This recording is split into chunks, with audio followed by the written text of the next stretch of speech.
Hello, everyone. My name is Keri Kornman. I'm the grants manager here at MDAR, and I work on various state and federal grants as well as some procurement.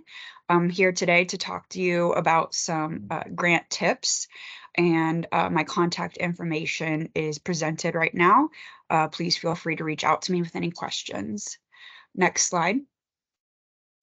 So my first big piece of information and tip would be to thoroughly review the RFR document. The RFR stands for Request for Response. Sometimes you might see RFA, Request for Applications, or even RFP, Request for Proposals.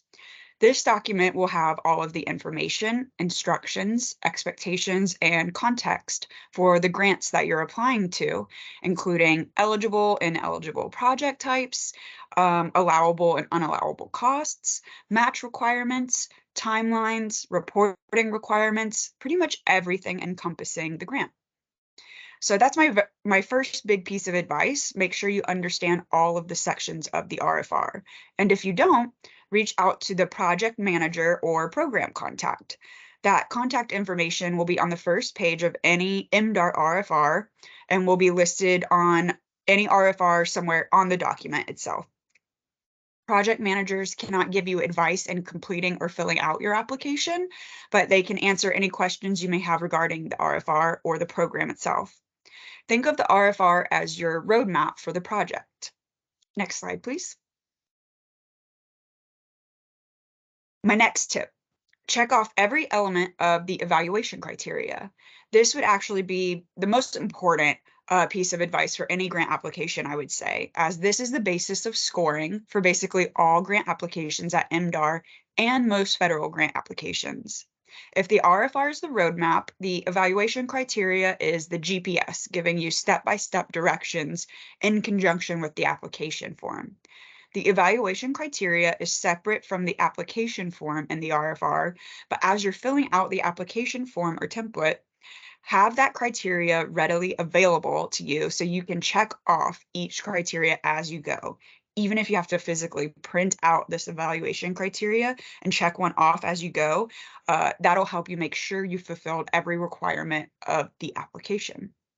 Next slide, please. Some grant applications may require extra documentation beyond just filling out the application template, like proof of permits, resumes, maps, etc. And keeping track of all of that may be difficult. This may be outlined in the evaluation criteria section, but sometimes additional documentation requirements may not be included in the evaluation criteria and instead are outlined in the application submission instructions section. This most commonly occurs when additional documentation is required as a prerequisite of a program and is required for the project to even begin. Most RFRs will include this in the application submission instructions section. Make sure you carefully review that section to determine what all is needed for your application package, including additional required documentation and how to submit your finalized application, whether it's via email or some other submission portal or by mail.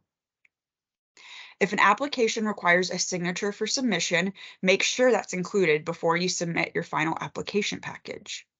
Make sure all application documents, including the application package and additional documentation, if applicable, are clear and that evaluators are able to read the entire package. If you're scanning documents and attaching them to a PDF application package, make sure those scans are very clear and legible. If you're handwriting responses on an application package, ask someone to read over the application to make sure everything is crystal clear for an evaluation team to review. Allow yourself time to submit your application.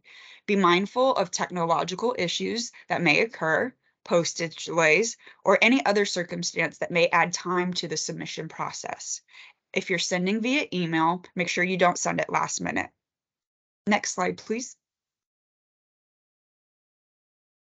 You'll want to review the list of eligible and ineligible projects in the RFR.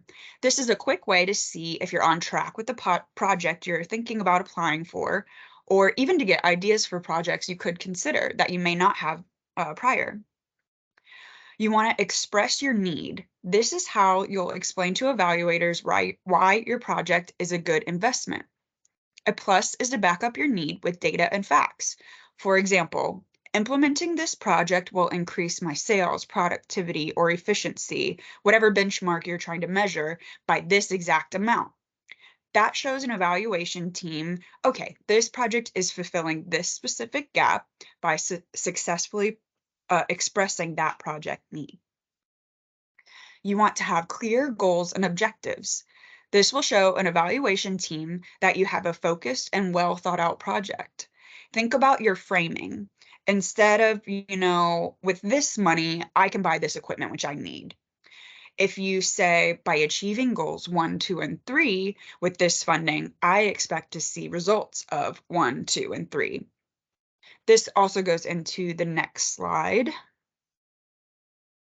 You want to show you can track and or measure your project results.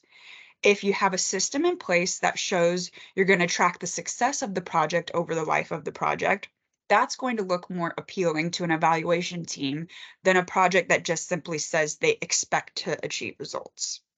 From my understanding, several grant programs don't have reporting requirements once the funding is received, but showing an evaluation team, hey, we're invested in seeing positive results, is really going to make you stand out to an evaluation team and against other applications. You want to be clear and concise. Don't add what I call fluff to a project, which is maybe a lot of words and sentences to kind of make an application seem longer. Evaluators review dozens of applications, and you just have to tell them what you're asking for. Don't make them search to find your answers. This can also go with what I previously said about goals and objectives. Don't bog yourself down with too many because you think it'll look better on an application or give you an upper hand. That typically isn't the case. An evaluation team wants to see that you have a clear, thought out, and focused project. So if you have 1 to 3 clear goals, it shows a clear, concise project. You want to make sure that you keep the content of your proposal positive. You don't want to add like any negative personal comments. Make sure that you stick to the main objectives of the application. Make sure you provide detailed timelines and financial plans. Make sure to take your time to provide these accurate timelines, and make sure you provide all documentation in the RFR that the RFR is requesting. Leaving out documents is the quickest way for a score to go down. So that wraps up my general tips for grant applications. Again, if you have any questions, please feel free to reach out. My email is on that first slide, and I appreciate you listening to our video today. Thank you.